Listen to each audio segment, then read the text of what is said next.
Hi అండి, వంకాయస్ కిచెన్కి స్వాగతం. ఈరోజు మీకు ఎండలో ఎండబెట్టకుండా పొయ్యి మీద సగ్గుబియ్యం ఉడికించకుండా తేలిగ్గా ఎలాగ సగ్గుబియ్యం వడియాలు పెట్టుకోవాలో నేను మీకు ఈరోజు చెప్తాను. ఈ లోపల మీరు వంకాయస్ కిచెన్ని సబ్స్క్రైబ్ చేయండి, షేర్ చేయండి, లైక్ చేయండి, కామెంట్ చేయండి, అలాగే పక్కనే ఉన్న గంట కొట్టండి.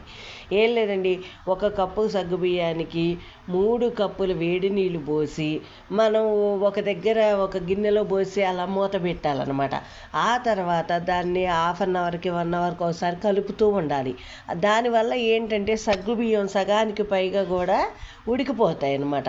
అలా 2-3 అవర్స్ అయిన తర్వాత వాటన్నిటినీ కూడా సగ్గుబియ్యం అన్నిటి కూడా మిక్సీలో వేసుకొని ఇంకొక 2 గ్లాసుల వేడి నీళ్ళు పోసుకొని గ్రైండ్ చేసుకోవాలన్నమాట, ఉప్పు వేసి.